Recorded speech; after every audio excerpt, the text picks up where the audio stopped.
21절까지 말씀입니다. 에스겔서 29장 8절로 21절까지의 말씀입니다.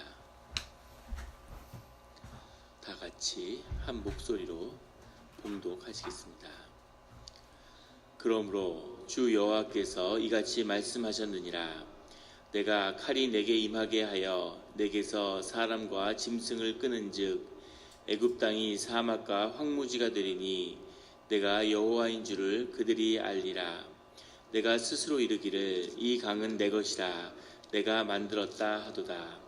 그러므로 내가 너와 내 강들을 쳐서 애굽 땅 믹돌에서부터 수에네 곧 구스 지경까지 황폐한 황무지 곧 사막이 되게 하리니 그 가운데로 사람의 발도 지나가지 아니하며 짐승의 발도 지나가지 아니하고 거주하는 사람이 없이 40년이 지날지라.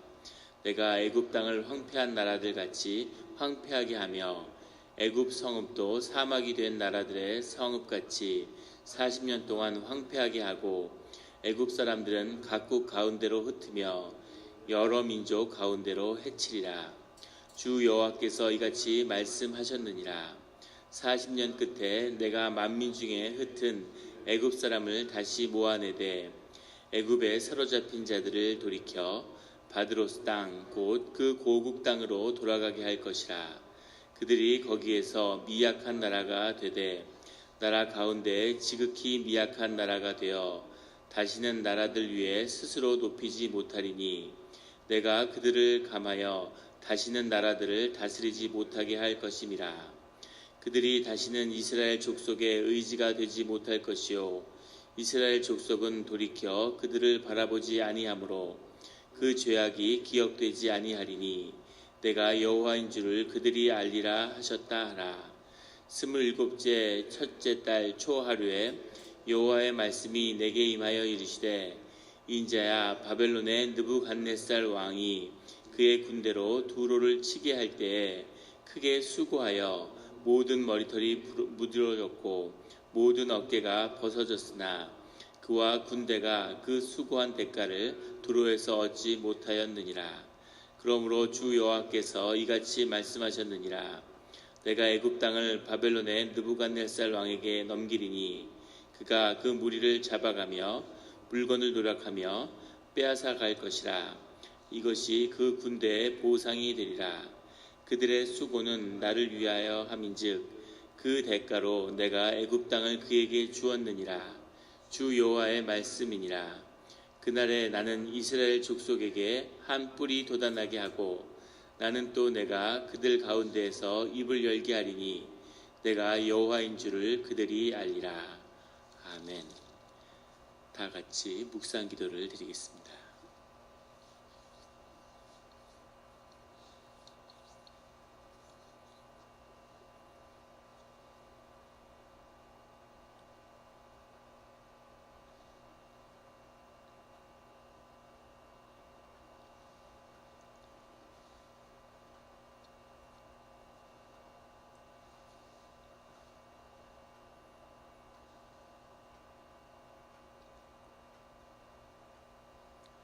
하나님 아버지 감사합니다. 주의 음성을 듣고자 저희가 새벽 제단 앞에 모였습니다. 우리 마음의 기도와 우리 마음의 묵상이 주님께 연락되기를 원합니다. 감사드리며 예수 그리스도의 이름으로 기도드렸습니다. 아멘. 오늘 에스겔서 29장 8절의 말씀은 이렇게 시작하고 있습니다. 그러므로 주 여호와께서 이같이 말씀하셨느니라. 내가 칼이 내게 임하게 하여 내게서 사람과 짐승을 끄는즉 애굽 땅이 사막과 황무지가 되리니 내가 여호와인 줄을 그들이 알리라. 그 애굽의 거대했던 권세가 이제 무너져서 그 무너진 권세 가운데 하나님을 여호와를 새롭게 발견하게 될 것이라고 주님이 말씀하고 계십니다. 10절에 보면 그러므로 내가 너와 내 강들을 쳐서 애굽 땅 믹돌에서부터, 믹돌이라고 하는 것은 나일강의 가장 하류에 있는 나일강의 그 삼각지에 있는 수에주 지금의 수에주 지역이죠. 그 믹돌에서부터 수에네 수에 하는 것은 이제 제일 남쪽인 거죠. 가장 상류고 나일강은 그 남수단 쪽으로부터 기원해서 에티오피아 이쪽에서도 쭉 흘러내려오는 거죠. 그래서 하류가 북을 향해서 물이 흘러 내려오는 이런 강이니까 가장 하류는 북쪽이 되고 수에네 곧 구스 지역, 구스는 에티오피아를 말하는 거죠. 그래서 가장 북쪽에서부터 가장 남쪽까지 가장 하류에서 가장 상류까지 황폐한 황무지 곧 사막이 되게 하겠다. 황폐한 황무지라고 하는 것은 이중속격이라고 하는 이 히브리의 표현인데 최상급의 표현을 표현하는 겁니다.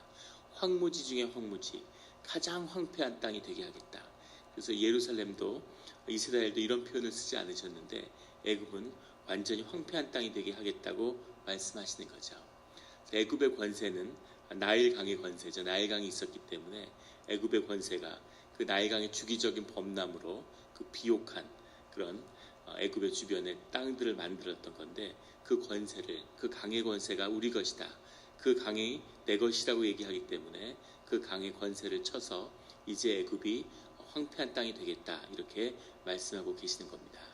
그런데 황폐한 땅이 되겠다고 말씀하셨지만 바로 황폐한 땅이 되거나 바로 사람이 살지 않는 땅이 된 것은 아니죠. 계속 애굽은 비옥하고 가장 부유한 그런 지역이었습니다. 역사적으로 로마 시대에도 그랬죠. 하지만 더 긴 눈으로 보면 애굽이 그 힘을 잃어버리고 점점 쇠퇴하는 길로 이제 들어가는 역사적으로 수천 년 동안 애굽이 세계의 중심지였고 문명의 중심지였는데 그 권세가 쇠퇴하고 있는 이 기점이 에스겔의 예언의 때와 일치하고 있다는 겁니다. 그래서 오늘의 말씀에 나온 것처럼 다시는 다른 나라를 다스리지 못하게 할 것이다 라고 15절에 주님이 말씀하셨는데 애굽이 실제로 이때부터 다른 나라를 다스리거나 그 권세가 다른 나라에 미치는 일은 없었습니다. 애굽의 그 권세가 꺾이게 되는 거죠. 애굽이 밀의 산지인데 그 밀을 세상을 먹여 살리는 로마를 먹여 살리는 곡창지대였죠. 그래서 로마 시대 때도 보면 1차 삼두 정치, 2차 삼두 정치 이런 데서 폼페이오스나 이런 사람들이 늘 애굽을 차지하려고 하죠. 애굽을 차지하는 것이 부의 아주 그 원산지니까 그 애굽을 차지하는 자가 부를 손에 넣는 거죠. 그런 애굽이 쇠퇴해서 지금은 애굽이 밀을 다 수입합니다. 스스로 좀 강의 권세를 잃어버린 거죠. 그 스스로 자국민도 먹일 수 없는 그런 나라가 돼서 러시아에서 밀을 수입하죠. 러시아에서 흉년이 들어서 밀값이 폭등하니까 그 무바라크 정권이 수십 년을 끌던 무바라크 정권이 무너졌잖아요. 배고픔 때문에. 그런 것처럼 세상의 권세가 마치 스스로 높이고 스스로 그 힘을 갖고 있는 것 같지만 정말 주님의 바람만 한번 불어도 콧김에도 무너지는 그런 다 연약한 것임을 말씀하고 계시는 거죠. 오늘 11절 가운데 주님이 그 가운데로 사람의 발도 지나가지 아니하며 짐승의 발도 지나가지 아니하고 거주하는 사람이 없어서 40년이 지날지라 40년 동안 황폐한 그런 때를 보내게 될 것이다 라고 말씀하셨는데 이 40년이 무엇냐, 왜 40년일까에 대한 여러 가지 해석이 있어 왔습니다. 느부갓네살 왕의 침략으로부터 시작해서 고레스 왕 때 페르시아 때 애굽이 다시 자치를 회복하는 이제 그때까지 얼추 한 40년 되지 않느냐 이런 해석도 있고 그리고 주전 605년에 갈그미스 전투에서 애굽이 바벨론한테 대패하는 그때부터 시작돼서 40년이다 이렇게 추측하는 것도 있는데 그렇게 시간을 현실에 딱 맞추는 것이 아니라 이것은 하나님의 시간인 거죠. 항상 4 곱하기 10이라고 하는 건 완전한 땅의 시간, 주님이 주님의 때를 채울 때까지 그 일들을 온전히 이루겠다고 하시는 거죠. 이 말씀의 의미는 그것이 채워지기 전까지는 결코 돌이키거나 중간에 멈추는 일이 없을 것이다 라고 주님이 말씀하시는 겁니다. 그러니까 완전히 땅의 역사가 끝이 나고 주님이 그 주님의 뜻을 이루는 그 시간이 온전히 다 지나갈 것이다 이렇게 말씀하고 계시는 거죠. 늘 주 안에서 주님의 은혜 가운데 쓰임을 받는 우리 성도님들이 되시기를 주의 이름으로 축원합니다.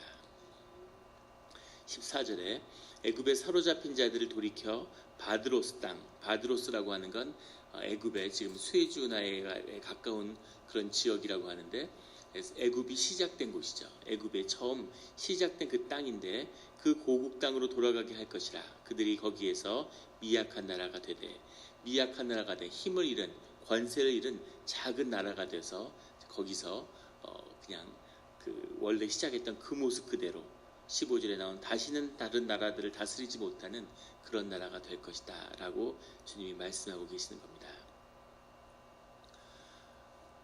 영국 같은 나라를 보면 애굽을 상상할 수 있겠죠. 영국의 그 권세가 19세기랄 때는 정말 세계를 뒤덮은 거죠. 상상할 수 없는 세계를 경영하는 이제 그런 나라였습니다. 러시아가 이 알래스카를 미국에 팔았죠. 역사적으로 가장 어처구니 없는 아주 헐값에 알래스카를 미국에 판 것 때문에 두고두고 후회를 하는데, 사실은 그 팔 때 당시에 보면 러시아가 알래스카를 영국으로부터 지켜낼 자신이 없는 거죠. 그래서 이왕 뺏기기 전에 빨리 미국에 팔자. 미국에 판 것도 사실은 영국하고 국경을 마주대는 게 부담스럽기 때문에 미국이 완충지대를 했으면 하는 그런 힘이 있었던 거죠. 1839년인가요? 아편 전쟁이 시작될 때 영국이 중국하고 청나라하고 무역을 하는데, 청나라의 차, 도자기 이런 게 유럽에서 본 차이나가 그때 나온 거죠. 폭발적인 인기를 얻으니까 영국이 세계에서 끌어들인 은을 전부 다 중국에게 갖다 주는 거죠. 무역 적자가, 지금 미국이 중국한테 무역 적자를 내는 것처럼 영국이 엄청난 무역 적자를 내는 겁니다. 그걸 막을 길이 없으니까 인도에서 아편을 가져다가 중국에 갖다 팔아서 그 은을 다시 회수하는 거죠. 그것을 중국의 임칙서라고 하는 관리가 가서 그 부당함을 보고 그 아편을 다 불태웠는데, 그냥 불태운 것도 아니고 아편을 불태운 다음에 그 보상으로 그 아편에 간 만큼 차를 쳐서 줬죠. 그런데도 영국이 그 차도 다 받아놓고서 그 아편 무역을 계속 하겠다고 고집하는 거죠.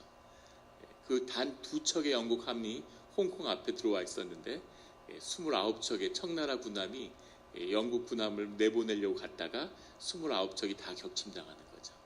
영국도 자신감을 얻고, 그 뒤로 영국의 함대가 파견돼서 홍콩에서부터 북경을 쳐들어갈 때까지 청나라가 꼼짝 못하는 거죠.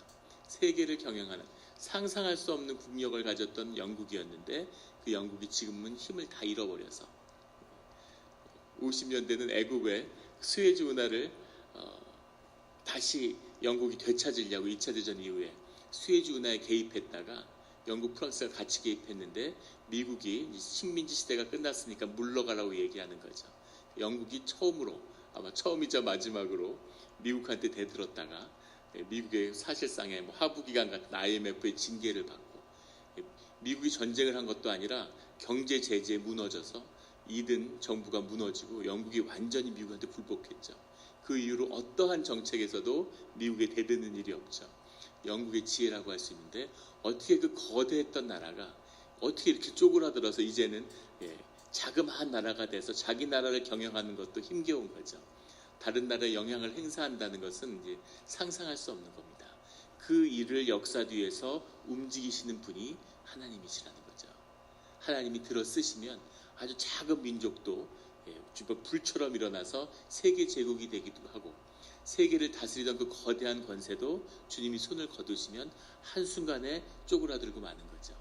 이런 주님이 사용하시는, 그 나라가 선해서, 그 나라가 좋아서가 아니라 주님이 쓰시는 그 뜻 가운데 쓰임을 받는 게 있다는 겁니다. 제가 한국에서 사역할 때 온누리 교회에서 잠깐 사역을 했었는데, 그 목사님이 계속 큰 사역을 벌이시는 거예요.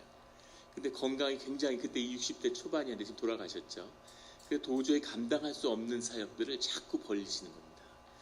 그래서 건강이 감당이 안 될 텐데, 저희를 감당할 수 없을 것 같은데, 그런데 그분이 나중에 무슨 고백을 들었냐면 당신이 30대부터 안 좋았다는 거예요. 37, 8살 때 돌아가시는 줄 알았대요. 그런데 하나님의 일을 감당하면 하나님이 그 일을 감당할 때까지 삶을 연장해 주더라는 거죠. 그분이 이 땅에서 살아가는 방법은 자꾸 새로운 도전을 하고 삶에서 새로운 사역을 벌리고 그래서 그 일이 감당되어 갈 때쯤, 일이 다 마무리될 쯤에 또 새로운 일을 벌리고, 그래서 계속 그 삶을 사역을 통해서 연장해 왔다고 그렇게 말씀하시는, 물론 내가 일을 벌인다고 해서 주님이 내 삶을 계속 늘려주시는 건 아니겠죠. 하지만 중요한 것은 주님의 쓰임받는 자들, 주님 안에서 소명이 있는 자들은 삶에서 주님에게 안에서 해야 될 일이 있는 자들에게는 주님이 그 삶에 권세와 축복과 능력을 더해 주신다는 겁니다. 애굽도 그 쓰임을 받을 때가 있었는데 이제 그 쓰임이 끝난 거죠. 그러니까 이제 작은 나라로 원래 만들었던 그 자리로 돌아가고 마는 것이죠. 늘 주님에게 쓰임을 받는 우리 성도님들이 되시기를 주님의 이름으로 다시 한번 축원합니다. 17절에 27째 해 첫째 달 초하루에, 27째 해라는 것은 이제 처음으로 여호와 야김 시대 때 이 에스겔이 바벨론에 끌려온 지도 이제 27년이 지나가고 있는 거죠. 주전 570년이 되었는데 이때 바벨론의 느부갓네살 왕이 예루살렘이 멸망한 지 16년 된 거죠. 애굽을 정벌하러 내려옵니다. 그래서 이제 애굽을 차지하게 되죠. 근데 주님이 뭐라고 말씀하시냐면 애굽을 느부갓네살에게 완전히 내어줬다는 겁니다. 애굽이 국력이 꺾였지만 그래도 자기의 나라를 못 지킬 정도의 국력은 아니죠. 군대를 이끌고 근동아시아에 누가 패자가 되느냐고 올라갔다가 갈그미스에서 바벨론하고 붙어서 대패했지만, 그래도 그 권세를 잃긴 했지만 자기 나라를 뺏길 정도는 아니었는데 이제 본토가 공략당해서 완전히 애굽이 이 바벨론의 식민지로 들어가는 패망의 길을 걷게 된다라고 주님이 말씀하시는 거죠. 그런데 그렇게 하시는 이유가 뭐냐면 18절에 인자야 바벨론의 느부갓네살 왕이 그의 군대로 두로를 치게 할 때 크게 수고하여, 바벨론이 주님의 쓰임을 받아서 두로의 권세를 꺾는 데 쓰임을 받았다는 거죠. 그래서 두로의 군대를 치는데 모든 머리털이 무질어졌고 모든 어깨가 벗어졌으나 노를 젓고 짐을 나를 때 노예들의 그 고통스러운 모습을 묘사하는 겁니다. 머리털이 다 무질어지고 머리로 짐을 받쳐서 옮기니까 여기 하도 머리를 해가지고 머리가 전부 다 짓이겨졌다는 거죠. 어깨에다 짐을 지니까 모든 어깨가 벗어졌다는 거죠. 그런 수고를 바빌론과 느부갓네살이 했다, 이렇게 주님이 칭찬하시는 겁니다. 그래서 그에 대한 상을 주시는데 그와 군대가 그 수고한 대가를 두로에서 얻지 못하였느니라. 두로에서 실제로 얻지 못했죠. 두로의 성읍을 점령하긴 했지만 본토가 그레타 섬인데 그레타 섬을 점령하지는 못했습니다. 수로를 쌓아가지고 도저히 해상 세력이니까 육지의 세력이 배로 나갈 수 없으니까 뚝을 쌓아서 그 섬을 공략하려고 했다고 그래요. 근데 그게 잘 되지 않았죠. 그리고 13년을 성을 못 넘으니까 성을 포위해서 13년을 공성을 했는데 13년을 공성을 하고 있다 보니까 백길은 열려 있고, 그러니까 그 부자들이나 그 돈이나 귀중한 것은 다 실어다가 다른 섬으로 옮기는 거죠. 카르타고로. 이것 때문에 이제 두로의 중심이 카르타고로 옮겨가는 거죠. 카르타고는 새로운 나라라기보다는 두로의 새로운 중심지가 된 거죠. 두로 사람들이 가서 살고 있는. 그런데 그 두로를 공략하고 그 두로의 권세를 이 근동아시아에서 끊는 역할을 바빌론이 했지만 그 상금을, 두로의 상을 얻지 못했는데 주님이 그 군대의 보상이 되도록 애굽을 내어준다는 겁니다. 애굽을 느부갓네살에게 주어서 20절에 그들의 수고는 나를 위하여 함인즉 그 대가로 내가 애굽 땅을 그에게 주었느니라, 이렇게 말씀하시는 거죠. 그래서 야 수고했다 정말로, 두로하고 싸우는데 얻은 것도 없고 그 대신 애굽에 가서 애굽을 네가 가져, 이렇게 상으로 주었다는 겁니다. 주님의 쓰임을 받는 자에게는 반드시 주님의 상급이 함께한다는 것을 보여주고 계시는 거죠. 또 여기서 상이 없어도 저기서 주님이 채워주시는 거죠. 이것이 주님의 보상입니다.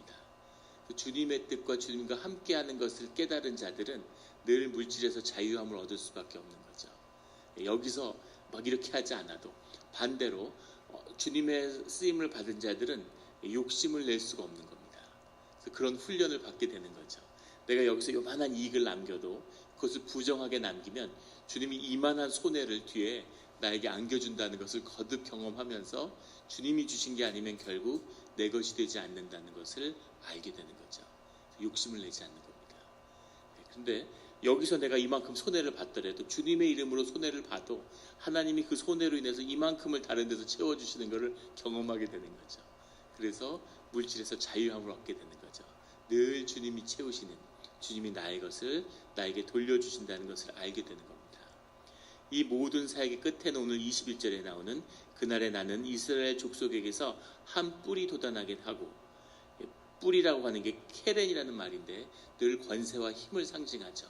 근데 이스라엘 족속에게서 뿔이 돋아나게 될 거다. 그래서 이 뿔이 뭐냐?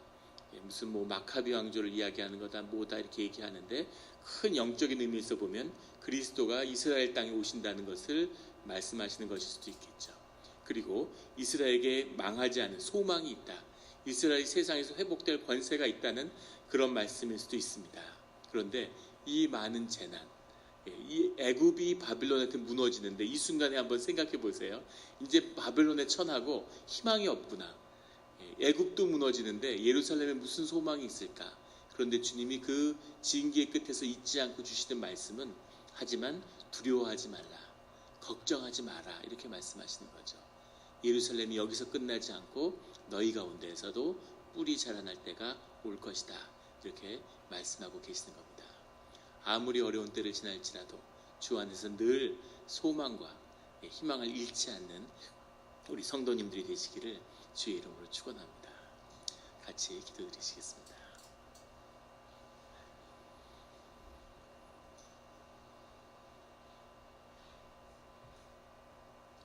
하나님 아버지 감사합니다.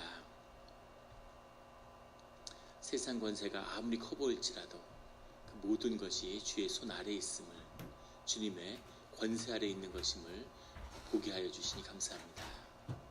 주여 아버지여, 늘 세상의 헛된 것에, 세상의 번쩍이는 것에 종노릇하지 않게 하시고 오직 주님의 종이 됨으로 세상의 모든 것에서 자유하며 주님의 권세를 세상에서 누리는 그런 주의 자녀로서, 왕같은 자녀로서 살게 하여 주시옵소서. 주님이 그 길을 위해서 우리에게 부르셨고 십자가의 보혈로 우리에게 삶을 선물로 주셨습니다.